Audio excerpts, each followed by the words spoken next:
We're here at EDUtech 2026. We're about to hear from our colleague, Lisa van Beeck. She's a research fellow at the Australian Council for Educational Research, and she's also the project director for the Australian STEM Video Game Challenge. So in her show and tell presentation that we're about to listen to, she's going to be talking all about the challenge. She's going to be talking about why ACER runs the STEM Video Game Challenge, what it is, and also some free resources available for teachers. Enjoy the presentation. Thank you very much for coming to this session. My name is Lisa van Beeck. I'm from the Australian Council for Educational Research. I'm a research fellow and I have the pleasure of running the Australian STEM Video Game Challenge. So we're here to talk about how we can increase engagement in STEM in schools through our competition, the Australian STEM Video Game Challenge. Okay, so at ACER, our core work is understanding what people know and can apply across the lifespan. So we see a lot of data, including data on STEM. And you may be familiar with some of these programs that we run. And I'm just going to focus briefly on PISA today to demonstrate why we think it's important to run the STEM VGC.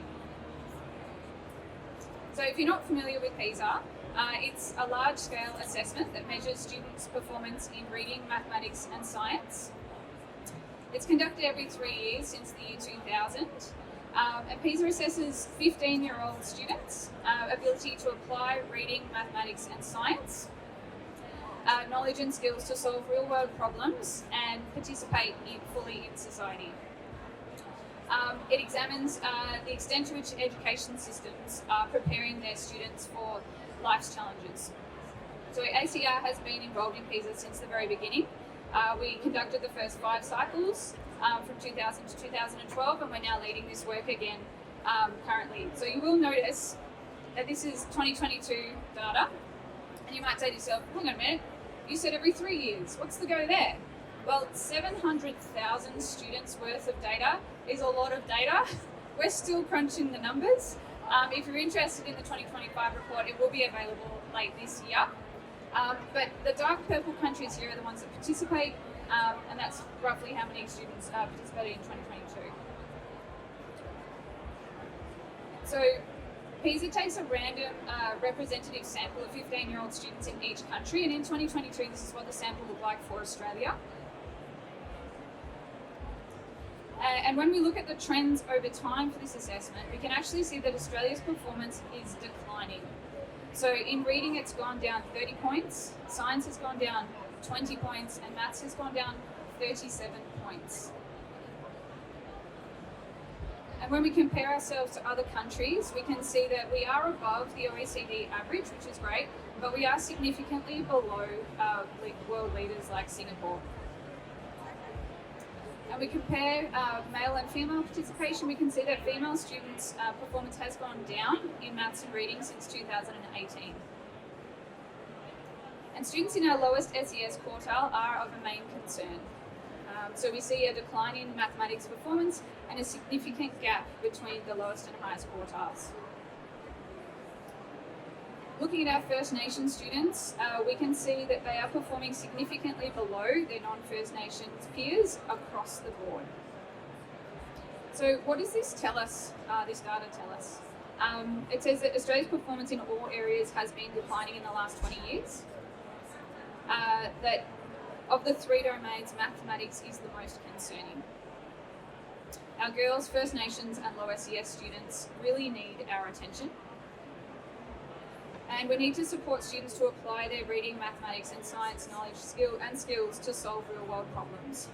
So it's data like this that makes ACER run our challenge. We want to help provide solutions to these problems. Ooh, double skip. So what is the challenge?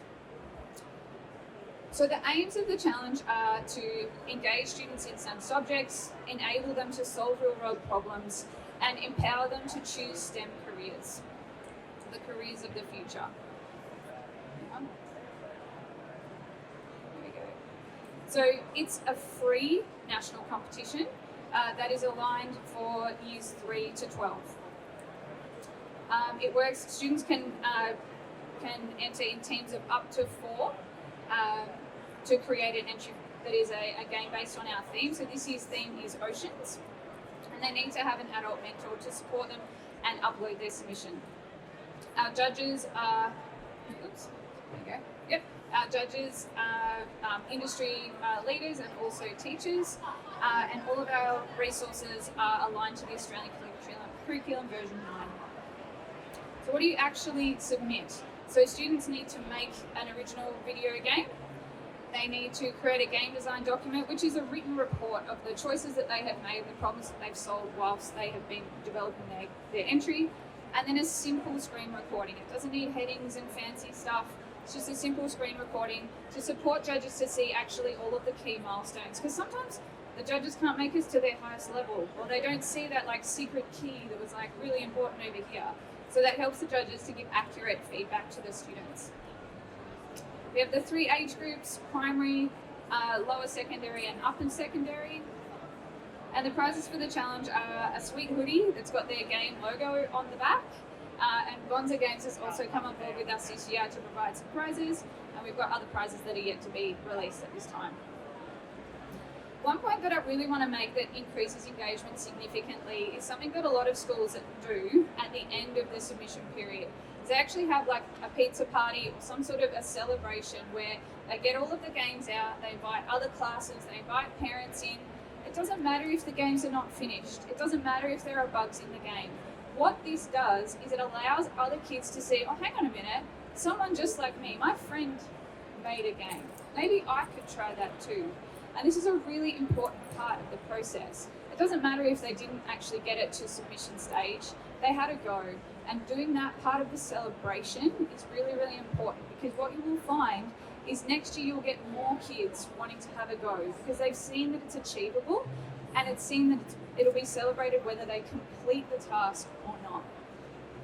So in this one, this was a party at a school in New South Wales, and then also on the other side, they had a little challenge where you draw yourself as a video game character, which is pretty cute. All right, so what are the teacher resources? We don't expect teachers to be game developers. We know that it's actually a really kind of a daunting idea. So we got you covered, don't panic. These are just some of the resources that we have.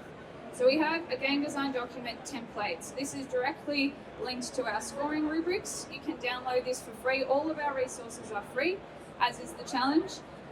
For primary school students, it's an editable PDF. For high school students, it's an editable Word document. These are aligned directly with our scoring rubrics. There's one for the game design document and one for the game. And what's really important for upper high school students is some of these kids will want to create a game for a portfolio, maybe to get into a design course, or maybe to go and do some intern work at a game design studio. Side note, we are not trying to funnel everybody into the gaming industry. What we're trying to do is demonstrate that actually doing something fun like creating a game exposes them to a whole raft of technology and STEM related skills, and they might then say, oh, I didn't know this kind of thing was a thing I could do. So we're using that as a leverage point. But our game rubric is actually up to industry standard as well. So not only is it for the Australian curriculum, but it's also based on industry standards too. Now on our website, we have this table here, which is guidance for you about what platforms might be appropriate in your context. Hi girls, thanks for coming. And so on the left over here is the basic stuff, so starting with Scratch and Make Code Arcade, and then down the other end is the more advanced platforms like Unity and Unreal Engine. These ones are compliant. What you need to have for the platform to be eligible for the challenge is it must be free or free for education, because we want to make sure that we have an equitable competition. Did that change? Okay. We also have examples of the winning entry screen recordings, and you can also download their game design documents. So you can give your students a tangible example of what a winning entry looks like. And this here is a screen recording of one of our winning entries from a couple of years ago, called The Night Sky. We have a comprehensive theme sheet. So every year we have a new theme to give the students a new problem to solve. Currently it's oceans. Our new theme, which is a really good one, I've been working on for a little while, will be released later this year. Previous year was journey, so we have to try to have something that is STEM related, what we also do is we unpack it so that we've got the really simple concepts for the younger students, and then we also have more challenging kind of ideas to really engage the older students. And the last page you can see over there actually has links to real STEM careers. So this one here has got stuff like oceanographer and fishing and all kinds of stuff on the end there. So we try to link it to real jobs that are related to the theme, just to expose kids to more options. Okay, now we also have for primary and secondary, we've got a unit of work to support teachers to implement this in the classroom. So this is an example here. I think this is the primary one, but the secondary one runs in the same way. You can see the advised order in which you could teach it, but it's very flexible. You can teach it however it works for you. So this is the plan, and then with each of those is a lesson plan that looks like this. Now these have been designed considering the teacher as a novice. If you are an expert, you may also learn things from here. Everything is linked to free resources, but this is designed for teachers to pick it up and run with it, assuming that you don't have any prior knowledge. Throughout the lesson plans, we also have tips that explain things like industry-specific jargon, or maybe effective ways to kind of get kids to move along. Oops. We also have a student stream that mimics the secondary teacher stream.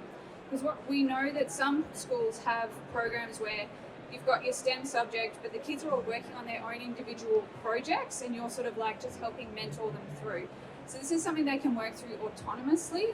It also could be used as like homework support as well, because it runs along the same program as the secondary teacher resources too. And this is what the student program looks like. So we call them modules, and so they just have a simple summary, and then they're called tasks, where the teacher resources had an introduction, a main activity, and then a reflection. These have just got tasks here. So that is all of the resources there. There we go. We have a whole bunch of other resources on our website. We've got information about what the judges are going to be looking for, videos actually breaking down each of the criteria. We've also got a webinar that's going to happen in August as well with one of our first winner, Josh Caratelli, who's now actually a professional game designer. He's going to come on and we're going to have a Q&A session. So if you're interested at all, I encourage you just to sign up as a mentor, even if you haven't got a team ready. Then you'll get our fortnightly